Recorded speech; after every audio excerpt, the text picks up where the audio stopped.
Some personalities are more dangerous than they seem. Welcome back to Dark Psychology Science. Today we're entering the shadowy side of human psychology, a place where charm and charisma hide something much darker beneath the surface. We're talking about the Dark Triad. This is not just a catchy title for a thriller novel. It's a real psychological framework used by researchers to describe a specific set of personality traits: narcissism, Machiavellianism, and psychopathy. Together, they form what you might call the apex predator personality. These aren't just bad moods or bad habits. These are deeply ingrained personality traits, ways of thinking, feeling, and behaving that shape everything a person does. People high in Dark Triad traits are often charming enough to pull you in, calculating enough to use you strategically, cold enough to discard you without hesitation. And here's the unsettling truth. These people don't always look like villains.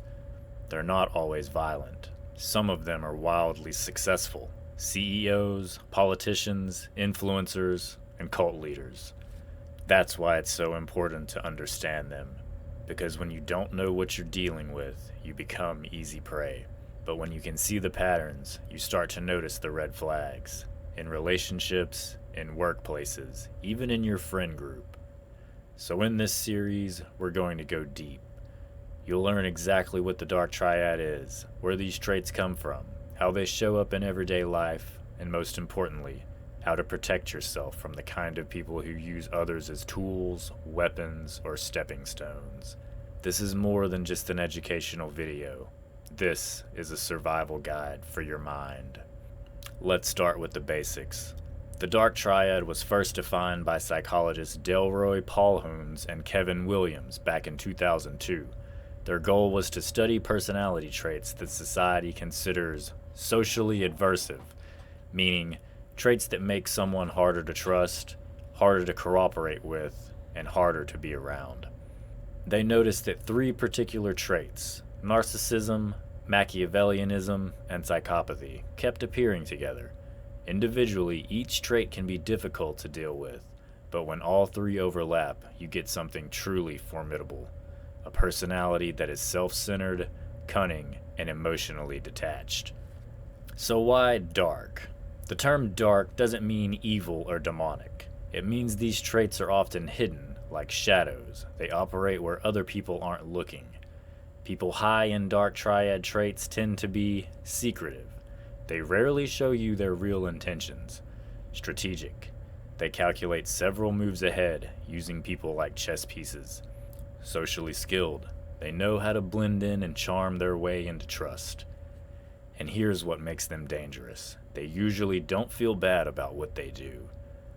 For most of us, guilt and empathy act like guardrails. They keep us from lying too much, exploiting others, or stepping on people to get ahead. But for someone with a high Dark Triad score, those guardrails aren't really there. They'll lie if it works, manipulate if it's useful, cut you out if you're no longer valuable, and they'll sleep just fine afterward. So why study this? You might be thinking, why not just avoid these people? The problem is, you can't always tell who they are, at least not right away, because many of them are very good at hiding it. Dark Triad personalities can be charming, charismatic, and even fun to be around, at least in the beginning.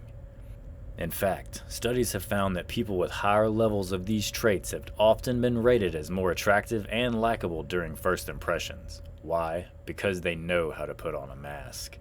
A narcissist can be flattering and magnetic. A Machiavellian can seem wise, strategic, and visionary.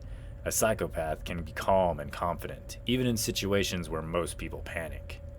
This makes them natural leaders, but also natural manipulators. Understanding the Dark Triad isn't just academic, it's practical, because when you can recognize these patterns early, you can decide whether to keep your distance, set strong boundaries, or prepare yourself for the games they're about to play. So let's talk about why people are drawn to the Dark Triad. Here's something you might not expect. We are often attracted to Dark Triad traits. Not necessarily in a romantic way, though that happens too, but but in general, we tend to admire confidence, ambition, fearlessness, and charm. A Dark Triad delivers all of that. A narcissist radiates self-belief. A Machiavellian radiates intelligence and strategy. A psychopath radiates fearlessness and composure. And in a world that rewards confidence, strategy, and calm under pressure, those traits can look like strength. In some ways, they are. That's one of the most fascinating aspects of this topic. These traits aren't always bad. In small doses, they can actually be very useful. A little narcissism can make you believe in yourself enough to take risks. A little Machiavellian thinking can make you into a better negotiator. A little psychopathy can make you stay calm in life or death situations. It's when these traits go too far, when they're unchecked by empathy, morality, and conscience, that they become destructive. Case study: the charming leader. Let's bring this to life with a scenario. Imagine a new leader comes into your workplace. They're magnetic, the kind of person who instantly commands attention when they walk into the room. They talk about transformation, about taking things to the next level. They seem to see potential in you. You feel inspired, maybe even a little lucky to work under them. But over time, things start to shift. You notice they pit employees against each other, rewarding loyalty, punishing dissent. They take credit for successes, but always have someone to blame for failures. When confronted, they spin the narrative so they're always the victim or the hero, but never the villain. By the time you realize what's happening, you might already be deep in their game, competing for their approval, questioning your own perceptions, maybe even burning out from the constant pressure. This is a textbook example of a Dark Triad personality thriving in a system that rewards results over relationships. Researchers have found fascinating links between Dark Triad traits and real-world success. Narcissism correlates with leadership emergence. Narcissists are more likely to put themselves forward as leaders. Machiavellianism correlates with political skill. These individuals are better at navigating office politics. Psychopathy correlates with stress tolerance. They remain calm in crisis situations. But there's a trade-off. High levels of these traits also correlate with toxic workplaces, higher employee turnover, and greater relational conflict. It's like fire, powerful, but dangerous if not controlled. This is just the foundation. We've defined the Dark Triad and explored why it's so fascinating and so dangerous, but we're just getting started. In the next part, we're going to zero in on the first corner of the Dark Triad, narcissism. You'll learn about the difference between grandiose and vulnerable narcissism, how narcissists lure you in with charm and validation, the infamous idealize, devalue, discard cycle, and why some narcissists become leaders while others become abusers. By the end, you'll be able to spot narcissistic patterns in your personal life, your workplace, and even in the public figures you follow. Because once you see narcissism clearly, you can't unsee it. And that's just the first step to taking back your power. Part 2. Narcissism, the first corner of the Dark Triad. Narcissism is one of the most talked about psychological concepts today.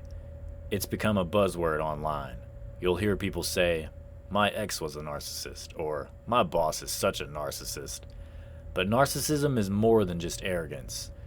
It's a whole constellation of traits, some obvious, some subtle, that shape how a person sees themselves, how they see you, and how they interact with the world.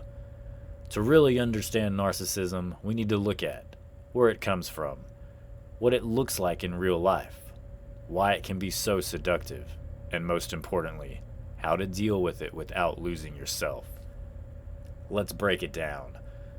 What is narcissism? At its core, narcissism is a deep focus on the self, specifically a belief that one is superior, special, or entitled to special treatment. The word comes from Greek mythology. Narcissus was a hunter who saw his own reflection in a pool of water, fell in love with it, and wasted away staring at himself. Psychology uses the term to describe people who, in a sense, are also in love with their own reflection. Not always literally, but emotionally. They crave admiration. They want to be seen as important. They often have a fragile self-esteem under the surface, but they protect it with a shield of grandiosity. Two faces of narcissism. Researchers have identified two main types of narcissism. Grandiose narcissism, the stereotypical look at me narcissist. Charming, charismatic, confident. Craves admiration and attention. Sees themselves as a natural leader or a visionary. Then there is the vulnerable narcissism. Less obvious, more sensitive. Feels easily slighted or insulted. Swings between superiority and insecurity. Often plays the victim to get sympathy. Both types can be equally draining, but they look very different from the outside. Grandiose narcissists are easier to spot. Vulnerable narcissists can fly under the radar because they seem shy or self-depreciating, but both are driven by the same inner need, validation. How narcissism shows up in relationships. If you've ever been in a relationship with a narcissist, you know how intoxicating it can feel at first. They often start with a phrase psychologists call love bombing. This is when they shower you with compliments, gifts, attention, and affection. You might hear things like, "I've never met anyone like you. You're the only person who really gets me. We're soulmates. This is fate." It feels amazing, almost too good to be true, and that's because it is. Only the narcissist feels they've secured you emotionally, physically, financially, or socially. The tone begins to shift. Suddenly, they might start criticizing you, withholding affection, making subtle jabs about your intelligence, your looks, or your choices. This is the devaluation stage, where they chip away at your confidence so you depend on them for validation. Finally, if they get bored or find a new source of admiration, they may abruptly end the relationship or withdraw emotionally until you're the one chasing them. This is called the discard phase. And if you try to leave, they might pull you back in with just enough affection or remorse to reset the cycle. It's a psychological roller coaster that can leave you exhausted, confused, and doubting yourself. Narcissist in the workplace. Narcissism doesn't just show up in dating. It shows up at work too, and it can be both a blessing and a curse. A narcissistic boss might be visionary and inspiring, pushing their team to achieve more than they thought possible. But they might also be exploitative, taking credit for successes and blaming others for failures. A narcissistic coworker might be fun and charismatic until they feel threatened, at which point they might sabotage your work or undermine you in front of others.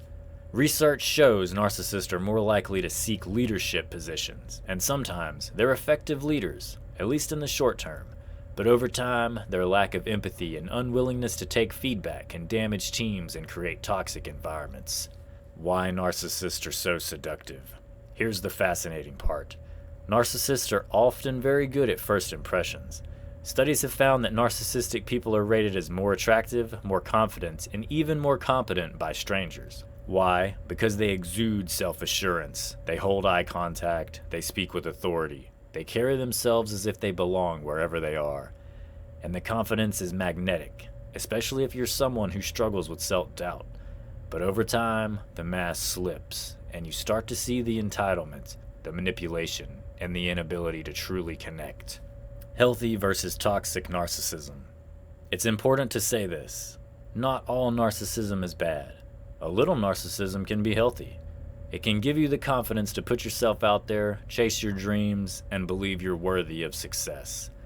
But when narcissism becomes toxic, it crosses into exploitation, where other people stop being seen as equals and start being seen as tools. A healthy person can celebrate your success. A toxic narcissist will resent it, or try to outshine it. A healthy person can apologize when they're wrong. A toxic narcissist will twist the story until somehow it's your fault. Defense strategies. How to deal with narcissism. So, what do you do if you have a narcissist in your life? Here are a few strategies psychologists recommend. Number 1. Set boundaries. Be clear about what behaviors you will and won't accept. Don't over-explain yourself.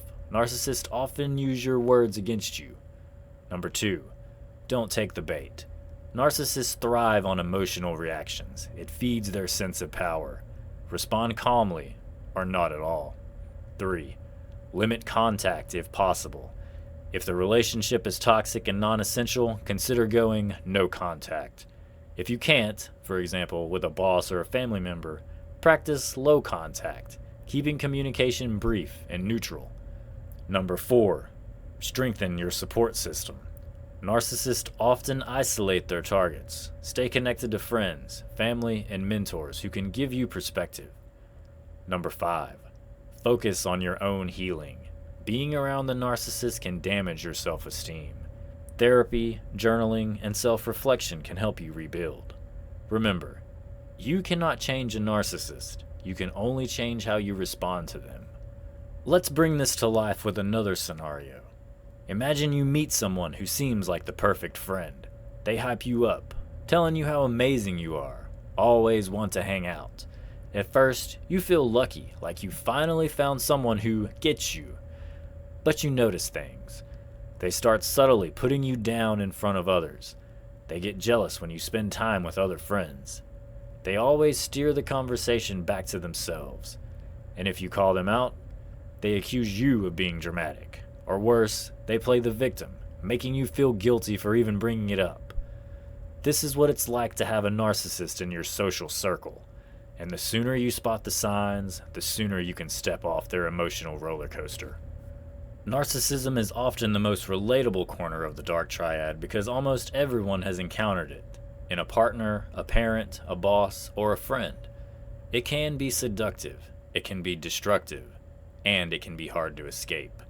But the more you understand it, the more you can protect yourself and avoid getting pulled back in. In the next part of this series, we're going to explore the second corner of the Dark Triad, Machiavellianism. This is where things get really strategic. We'll look at how master manipulators operate, the tactics they use to get what they want, how they play the long game, and how you can recognize the game before you become a pawn. Part 3. Machiavellianism, the master manipulator's playbook. The strategist. We've explored narcissism, the need to be admired, adored, and validated. Now it's time to shift to the second corner of the Dark Triad, Machiavellianism. If narcissism is about craving attention, Machiavellianism is about craving control. This is the dark art of manipulation, scheming, and strategic thinking. This term comes from Niccolo Machiavelli, a 16th century political philosopher whose most famous work, The Prince, is often read as a manual for ruthless rulers. Machiavelli wrote lines like, "It is better to be feared than love, if you cannot be both," and "The ends justify the means." Whether or not he meant these literally, his name became forever linked to cunning, cold-blooded strategy, and in psychology, Machiavellianism describes a personality that is calculated, pragmatic, and willing to manipulate others to achieve their goals. The essence of Machiavellianism. People high in Machiavellianism believe that most people can be manipulated. Morality is relative. What matters is winning. Emotions are tools to be used strategically. They are social chess players. They think several moves ahead, predicting how people will react and using that to position themselves advantageously. Where a narcissist might impulsively demand admiration, a Machiavellian is patient. They know that real control comes not from yelling or boasting, but from pulling strings behind the scenes. Let's look at some typical traits of Machiavellianism.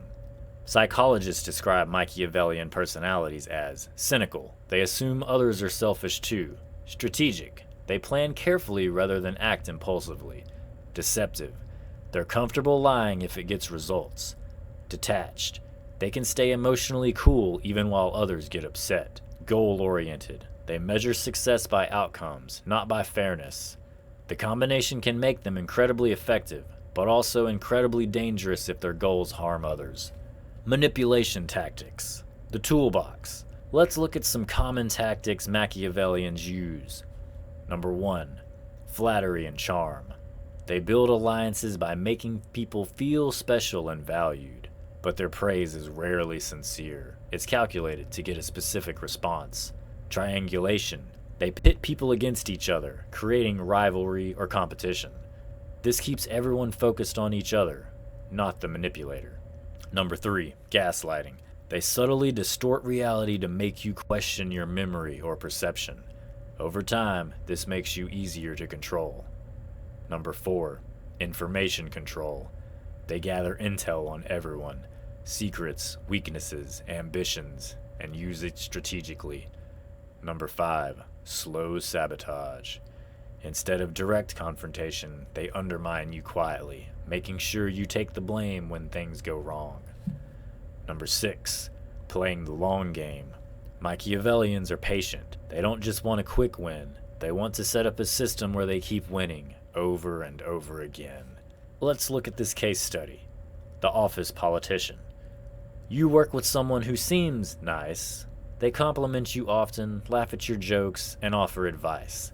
But then you notice small things. They always seem to know what everyone else is doing, and they subtly share just enough gossip to stay relevant. When you have a good idea, they help you present it, and somehow end up taking most of the credit. When conflicts happen, they are always the one whispering in both sides' ears, framing the story just enough to steer the outcome in their favor. By the time you realize it, they position themselves as the go-to person for leadership, and you're wondering why you always feel one step behind. That's the Machiavellian approach: quiet, strategic, and devastatingly effective. Historical examples. Throughout history, you can see Machiavellian traits in action. Political advisors who orchestrated coups without ever stepping into the spotlight. Business moguls who negotiated ruthless takeovers while smiling for the cameras. Influential power brokers who shape policy without ever holding office. These individuals often operate in what some psychologists call the dark corridors of power. They may not be the face of the movement, but they're the ones deciding who gets the spotlight. So why do we admire Machiavellian thinking? Here's the twist. We often admire these traits, at least from a distance. We love watching master manipulators in movies and TV shows. Characters like Littlefinger in Game of Thrones, Frank Underwood in House of Cards, or even corporate masterminds in Succession. Why? Because there's something fascinating about someone who sees the whole chessboard while everyone else is just reaching for the last move. Strategic thinking is valuable. It's how revolutions are planned, how businesses are built, how wars are won. But when strategy crosses into exploitation, when it stops being about collaboration and starts being about domination, it becomes toxic. Machiavellianism isn't limited to politics or business. It shows up in personal relationships too. A Machiavellian partner might keep emotional distance while still appearing invested. Use jealousy or competition to keep you chasing them. Promise commitment but always keep an escape route ready. Slowly isolate you from other influences so they become the center of your world. The goal isn't necessarily love, it's control. How to spot a Machiavellian. Here are some early signs you might be dealing with the Machiavellian personality. They rarely show genuine emotion, even in high-stakes moments. They always seem to know the inside scoop about everyone. They're highly persuasive, but their stories often shift depending on who they're talking to. When conflict arises, they somehow always come out looking innocent, while everyone else seems to take the fall. Dealing with Machiavellians can be challenging, but it's not impossible. Here are some strategies. Number 1. Stay grounded in the facts. Document conversations, agreements, and outcomes. Machiavellians rely on plausible deniability. Take that away. Number 2. Avoid emotional traps. They may try to provoke you into overreacting so they can use it against you. Just stay calm and focused on the bigger picture. Number 3. Strengthening your network. Isolation is one of their favorite tactics. Keep your relationships with others strong so you have allies and witnesses. Number 4. Don't play their game. Competing with the Machiavellian on their terms is exhausting, so set clear boundaries and stick to them. They respect strength more than compliance. Now here's the paradox. Machiavellian traits aren't always negative. In fact, a little Machiavellian thinking can make you more effective. It can help you anticipate problems before they happen, negotiate more strategically, see hidden motives in others, stay calm when emotions run high. The key is to pair Machiavellian strategy with empathy and ethics. Use strategy to create win-win outcomes, not just to win at the expense of others. Machiavellianism is the brain of the Dark Triad. the cold, calculating strategist that makes the other traits more dangerous. Understanding how it works gives you insight into the games people play, and gives you the ability to choose whether to play along or not. In the next part of this series, we'll move to the third corner of the triangle, psychopathy. This is where the mask truly comes off. We'll explore how psychopaths think, why they feel so little fear or remorse, and why some of them become criminals, while others become CEOs. Part 4. Psychopathy, the mask of sanity. The final piece of the triad. We've explored narcissism, the craving for admiration, and Machiavellianism, the chessboard mind that manipulates the game. Now it's time to look at the third and final corner of the Dark Triad, psychopathy. This is where the mask really comes off. If narcissism is about image and Machiavellianism is about strategy, psychopathy is about detachment. It's about the ability to do harm without guilt, to manipulate without remorse, and to act without fear of consequences. This doesn't mean every psychopath is a killer or a criminal, but it does mean they operate by a different emotional code, one that most people find chilling when they see it up close. So what is psychopathy? Psychopathy is a personality construct characterized by shallow emotions, lack of empathy, impulsivity, fearlessness, callousness, remorselessness after harm. The term has been around for over a century. Psychiatrist Hervey Cleckley famous called psychopaths the mask of sanity because they can appear completely normal, even charming, while hiding a core that is emotionally cold. Modern psychology measures psychopathy using tools like the Hare Psychopathy Checklist, which looks at traits like superficial charm, pathological lying, manipulativeness, lack of guilt, shallow affect, parasitic lifestyle, poor behavior controls. The higher the score, the closer you get to the archetype of the classic psychopath. Brain science of psychopathy. Psychopathy isn't just a personality quirk. It shows up in the brain. Research using MRI scans have found that psychopaths often have reduced activity in the amygdala, the part of the brain responsible for fear or emotional processing, less connectivity between the amygdala and the prefrontal cortex, meaning they have trouble linking emotions to decision-making, lower psychological arousal to fear-inducing stimuli. They literally don't react the same way most people do to threats.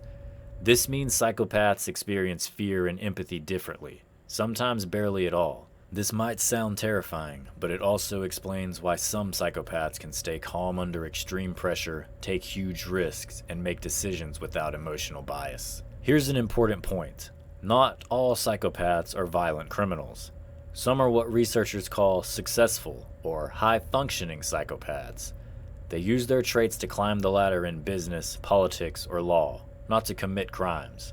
In fact, studies suggest that corporate environments may have higher than average rates of psychopathy because traits like fearlessness, charm, and decisiveness can actually be rewarded. That said, psychopathy does correlate with a higher likelihood of criminal behavior, particularly violent or impulsive crimes, especially when combined with poor impulse control. Imagine this scenario. A person is being questioned about a crime. Most people in this situation would be sweating, nervous, anxious, even if they were innocent. But this person, they're calm. Too calm. They maintain eye contact. They smile. They speak in a way that almost disarms the investigator. This is what law enforcement often reports when dealing with psychopathic individuals, a kind of eerie calmness that feels unnatural in high-stakes moments. Psychopathy in relationships. Psychopaths can be extremely charming at first. They know how to read people, mirror emotions, and present themselves as exactly what you're looking for. But over time, patterns emerge. They lie effortlessly, even about trivial things. They use others for entertainment or profit. They feel little or no remorse when they hurt someone. They get bored easily and may seek stimulation through risky behavior. This can make relationships with psychopaths turbulent, intense, and ultimately devastating. Psychopathy versus sociopathy.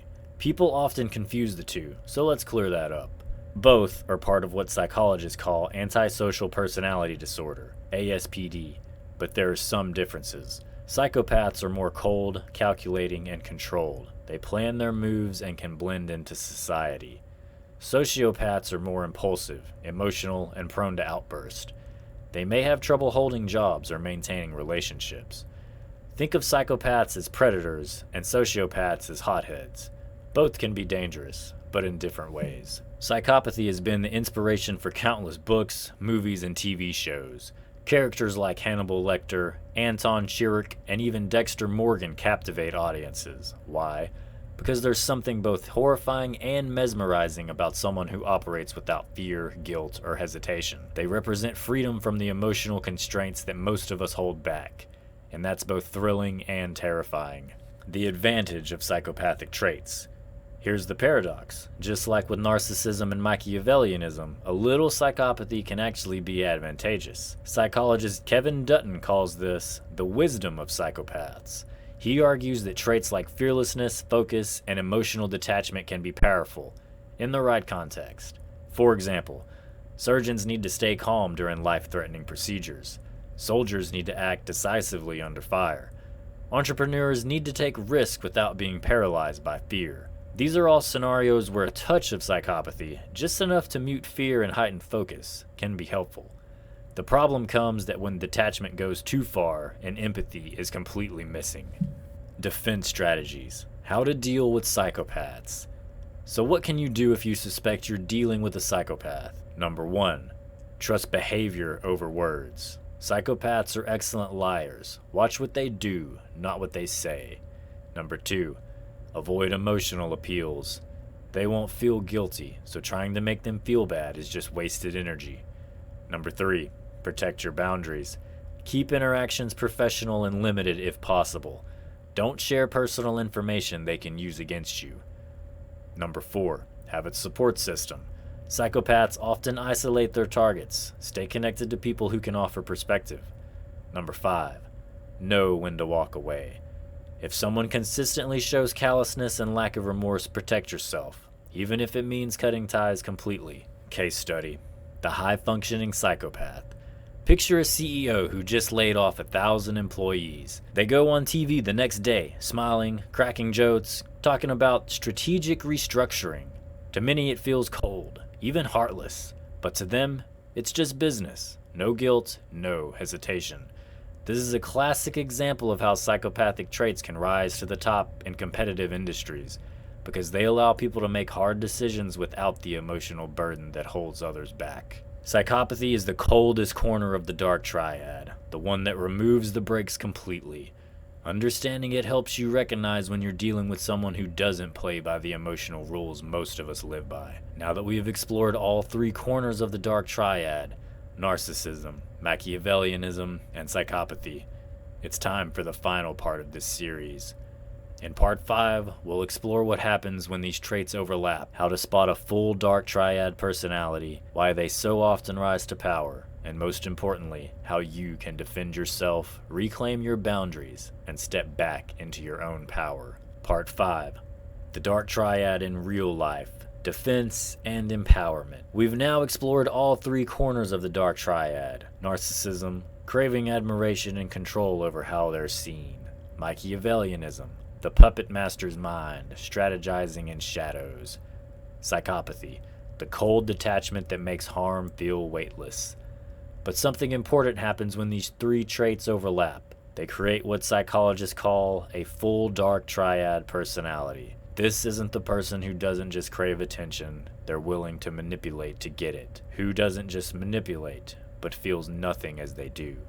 Who doesn't just feel nothing, but uses that emptiness to climb higher, faster, no matter who they step on along the way. This is the apex predator of human personality, and understanding it is key to protecting yourself, and to reclaiming your power. What does a full Dark Triad personality look like? Picture this. You meet someone who's incredibly charming. They seem confident, magnetic, maybe even inspiring. At first, they shower you with praise. This is the narcissistic hook. Then, they start positioning themselves as your guide, your mentor, or even your savior, slowly weaving you into their plans. This is the Machiavellian influence. And then when things go wrong, when they hurt you, lie to you, betray you, they don't flinch. No guilt, no remorse. just a cold, logical explanation of why it had to be done. This is the psychopathy at work. Case study: the charmer who leaves chaos behind. Let's break it down with a fictional example. Imagine a startup founder. We'll call him Alex. Alex is charismatic. Investors love him. He sells a dream so big people throw money at him. His employees idolize him at first. He makes them feel like they're part of something world-changing. But behind the scenes, Alex cut corners. He pits employees against each other to make them work harder. He takes credit for their ideas and throws them under the bus when things go wrong. And when the company fails, not because of his team, but because of his reckless decisions, Alex walks away smiling, ready to start a new company, leaving everyone else holding the debt and broken promises. This is the Dark Triad in action. Why Dark Triad personalities rise to power. Now here's the scary part. People like Alex often succeed, at least for a while. Why? Because the traits that make them dangerous also make them effective in competitive systems. Narcissism gives them confidence and charisma. People are drawn to them. Machiavellianism gives them strategy. They know how to play the game better than most. Psychopathy removes hesitation. They can make brutal decisions that others shy away from. This is why you'll often see Dark Triad personalities in positions of influence, in business, politics, entertainment, and even social movements. They thrive in environments where charm, manipulation, and bold action are rewarded. The cost of encountering the Dark Triad. Being in the orbit of a Dark Triad personality can leave deep scars. Victims often report anxiety, depression, even PTSD, loss of trust in others, financial ruin, isolation from friends and family, a sense that their reality was twisted and distorted. This is why education is power. When you understand these traits, you can recognize them early, before the damage is done. So, how do you protect yourself? Number 1. Learn the early warning signs. Love bombing, excessive praise and flattery too soon, triangulation, pitting people against each other, guilt flipping, making you feel bad for calling out bad behavior, shifting boundaries, testing what they can get away with little by little. The sooner you spot these patterns, the sooner you can act. Number 2, trust your gut. If something feels off, it usually is. Dark Triad personalities are masters of gaslighting, making you doubt yourself. Your intuition is your first line of defense. Number 3, document everything. If you have to deal with them professionally, write things down. Keep receipts, save emails, take notes after conversations. Psychopaths and Machiavellians hate evidence. It takes away their ability to rewrite history. Number 4, set and enforce boundaries. Be clear about what is and isn't acceptable. Don't explain, justify, or negotiate endlessly. That just gives them more openings to manipulate. Number 5, limit contact or go no contact if possible. Sometimes the best defense is distance. If someone repeatedly violates your trust, manipulates you, or harms you, the most empowering move is to walk away completely, turning the lens inward. Here's something you might not expect. We all have a little bit of these traits. Yes, even you and even me. Think about it. Have you ever bragged a little too much? That's a hint of narcissism. Have you ever played politics to get ahead at work? That's a dash of Machiavellianism. Have you ever made a decision that hurt somebody but felt necessary? That's a little taste of psychopathy. The point isn't to eliminate these traits entirely, it's to become conscious of them so they don't run the show. Because in small doses, these traits can actually help you. A little narcissism can build a healthy confidence. A little Machiavellianism can help you plan and think strategically. A little psychopathy can help you stay calm under pressure. The key is balance, not letting the dark side take over. But here's the most empowering part. Once you see these patterns clearly, they lose their grip on you. You stop falling for the love bombing, you stop taking the guilt trips. You stop playing their games because you see the board now. And when you step out of their shadow, you can step back into your own light. The Dark Triad might sound terrifying, but knowledge is your shield. When you understand how these personalities work, you can protect yourself, choose better relationships, and even use the healthy sides of these traits to make yourself stronger. Remember, You are not powerless. You are not doomed to be manipulated. You have the ability to set boundaries, to walk away, and to choose who gets access to your mind and your heart. And if this video opened your eyes, imagine what will happen when millions of people understand these dynamics too. That's why sharing this knowledge matters. The mind is a labyrinth, twisting, shifting, devouring itself. Most people get lost inside it, but not you. You've made it this far. Subscribe if you're ready to descend further. Leave a trace of yourself in the comments, a reminder that you were here, staring into the abyss with me. Until next time, remember, the abyss stares back.